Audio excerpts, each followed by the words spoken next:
कश्मीर में बचे खुचे अल्पसंख्यकों को चुन चुन कर निशाना बनाए जाने की हाल की घटनाओं के बाद आतंकियों, उनके समर्थकों और अन्य संदिग्ध तत्वों की धरपकड़ आवश्यक ही है, लेकिन इसके साथ यह भी सुनिश्चित करने की ज़रूरत है कि वैसी घटनाएं फिर न होने पाएं जैसी पिछले कुछ दिनों श्रीनगर में हुई हैं।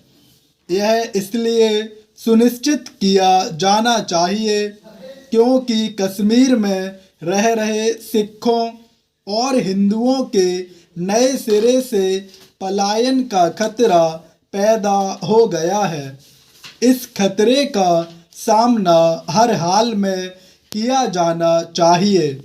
यह शुभ संकेत नहीं कि अन्य राज्यों के कामगार कश्मीर छोड़ने को मजबूर दिख रहे हैं।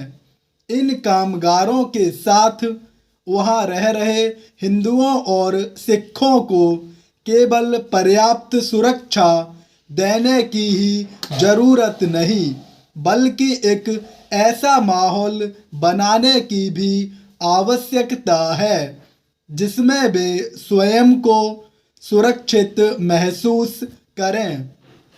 ऐसा माहौल बनाने में सफलता तभी मिलेगी जब आतंकियों को कुचलने के अभियान को आगे बढ़ाने के साथ आम कश्मीरी समाज और विशेष रूप से वहाँ का मुस्लिम समाज अपनी सक्रियता दिखाएगा। उसे यह सक्रियता इसलिए दिखानी होगी क्योंकि हिंदुओं और सिखों की हत्या से कश्मीरियत कलंकित हो रही है। ऐसे सवाल उठ रहे हैं कि क्या कश्मीरियत में हिंदुओं और सिखों के लिए कोई स्थान नहीं? कश्मीरी समाज इस सवाल से मुंह नहीं मोड़ सकता। यदि कश्मीर से किसी भी हिंदू सिख का पलायन होता है तो इससे यही साबित होगा कि कश्मीरियत एक छलावा ही है। श्रीनगर के एक सरकारी स्कूल के सिख और हिंदू शिक्षक की हत्या के बाद जिस तरह बड़ी संख्या में आतंकियों के मददगार, प्रतिबंधित संगठनों के सदस्य और पत्थरबाज गिरफ्तार किए गए हैं, उससे यही पता चलता है कि घाटी में आतंकवाद, अलगाववाद को खाद पानी देने वाले अभी भी सक्रिय है। इसकी भी अनदेखी नहीं की जा सकती कि ऐसे तत्वों को सह देने का काम कई नेता भी कर रहे हैं। इन पर भी लगाम कसनी होगी।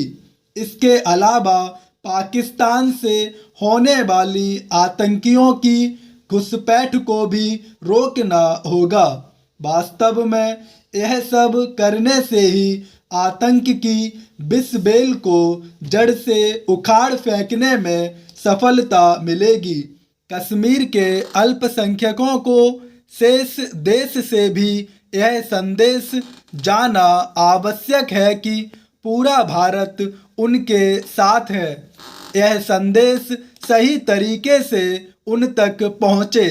इसके लिए यह जरूरी है कि सभी राजनीतिक दल आतंकवाद के खिलाफ एकजुटता का वास्तव में प्रदर्शन करें।